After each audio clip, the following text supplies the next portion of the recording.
that is us and also the African American Cultural Center in LA. And so we're happy to have with us our dear brother, Dr. Maulana Karenga. Dr. Karenga, how are you today, sir? And Jamer, I'm very good. Good to see you, Matsamela, Reverend Mark Thomas. Always good to come and talk with you. And just so the people know a little bit more about me, in addition to what you said, I am currently professor and chair, Department of Africana Studies. I'm also co-chair of the Black Community Clergy and Labor Alliance of Black United Front here in LA, doing good work on several levels. I'm chair of the National Association of Kawita Organizations.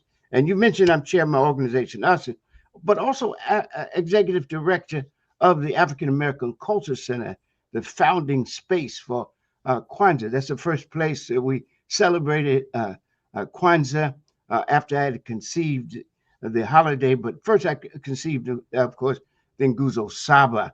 I'm author of many books that some you mentioned, selection from the Hosea Sacred Wisdom of Ancient Egypt. But my classic book at this point is Ma'at, the Moral Idea in Ancient Egypt, a study in classical African ethics, 800-page dissertation that was later published and became a seminal work in Machian ethics. In fact, introducing the very subject in Black studies of Machian ethics. Before it, there was nothing. Also, you mentioned I translated not only Egyptian text, but Yoruba text and produced a book called Odu Ifa, The Ethical Teachings. So, and currently I'm writing a book on a seminal work on Haji Malcolm X, titled The Liberation Ethics of Haji Malcolm X, Critical Consciousness, Moral Grounding, and Transformative Struggle. And I take those three things, critical consciousness, moral grounding, and transformative struggle, from Haji Malcolm's program. He said, I have a 3-point program: wake up, clean up, and stand up. Wake up, I call critical consciousness, coming into critical consciousness. Clean up, I call moral grounding. And stand up, I call transformative struggle. Struggle to change not only society, but self-society, and hopefully, ultimately, the world. So just that background, I thought might be good for us to have. And thank you so much again for the invitation. Thank you for your introduction. Well, and thank you for all of that background. But let's start this way.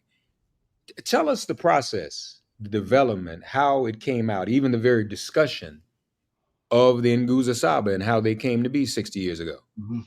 I created the Nguzo Saba before I did Kwanzaa, and I created Kwanzaa to actually introduce and promote the Nguzo Saba.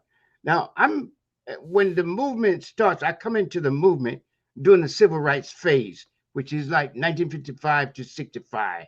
But I come into my own in the Black Power phase of the Black Freedom Movement, which is 1965 to 1975.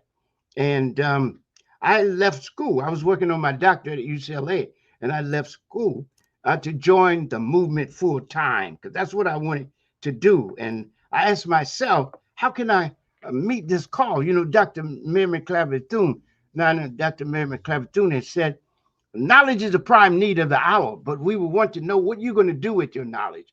And she said, it's up to us who have that knowledge to share that knowledge. She called it discovering the dawn and then sharing it with the masses of our people and our youth who need it most. And so I wanted to create something of value.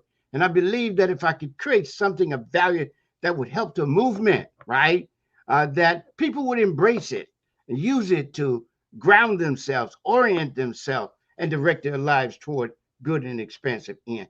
And that is how the Nguzo Saba came up. I looked at the movement and I said, what are the basic principles that we could use to enhance our practice and reaffirm the importance? And of course, I did a lot of study. And this is what people sometimes miss because when they say invented or something. No, this is an intellectual project, both the Nguzo Saba and Kwanzaa itself, studying different African cultures, asking myself, what is the social glue that holds these cultures together, give them their grounding and orientation, their their dignity affirming, life enhancing, and word preserving character.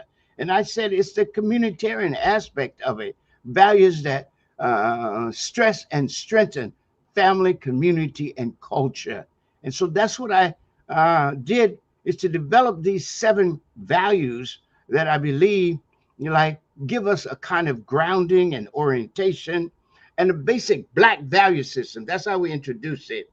That again grounds us, orients us, and directs our life toward good and expansive end.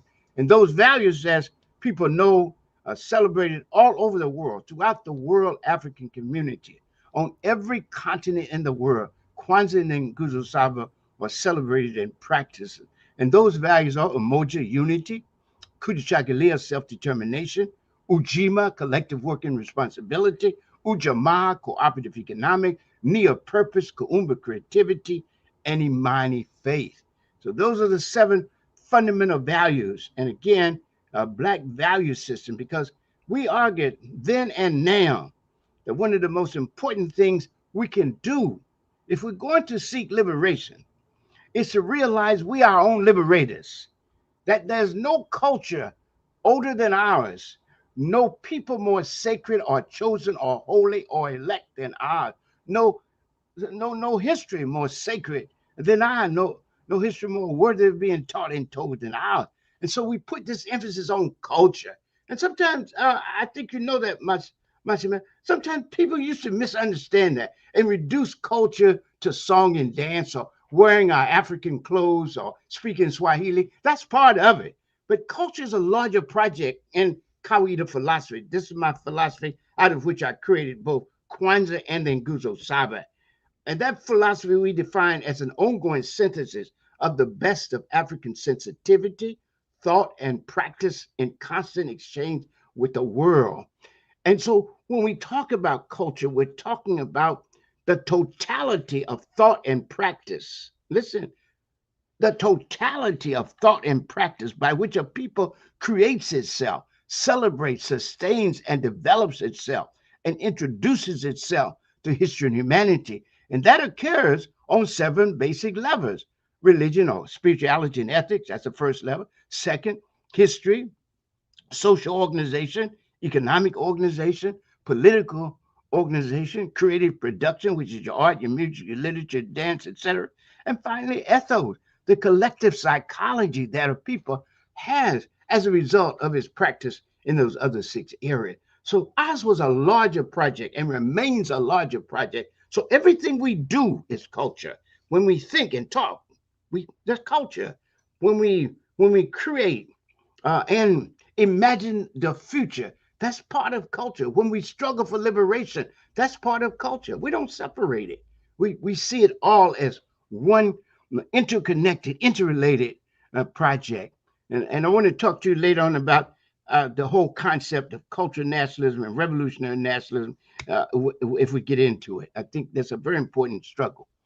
Well, but Dr. Karenga, let's go ahead and get into it now. And unfortunately, our time is short. We're a little behind schedule. I've got about 3 minutes left, but give us a glimpse of cultural nationalism and revolutionary nationalism in the context of the Nguzo Saba, if you would. Okay, so we call out philosophy of revolutionary culture nationalism, a revolutionary culture nationalism. A revolutionary culture nationalism based on 3 fundamental propositions. The first is that the defining feature of any people and nation is its culture. Second, that for a people to be itself and free itself, it must be self-conscious, self-determining, and rooted in its own culture. And third proposition is that the quality of life of a people and the success of its liberation struggle depends upon it waging cultural revolution within and political revolution without, resulting in the radical transformation of self, society, and ultimately the world. Those are the fundamental kind. And we make no distinction between cultural nationalism and revolutionary nationalism, but because we're both. And we embodied and practiced over 60 years. When other people talk wild, and talk negative, they're not here to challenge this. The reality is that more and more people are turning to the fact that we must be our own liberators. We are our own first responders. We are our own self-savers, and we are our own liberators. A people that cannot save itself, we say, is lost forever. So let's continue to struggle, keep the faith, and hold the line as we move forward and upward on the dignity affirming, life enhancing, and world preserving paths of our ancestors. Yes, yes, powerful as ever. Couple minutes left. I want to ask a question. It's always intrigued me as a young person and as a student. Well, it Mhm. used to be a young person. There are 7 principles of Ma'at, and the Nguza Saba has 7 principles. Is there any? Did any thought go into that? Is there any intersection 7 and 7?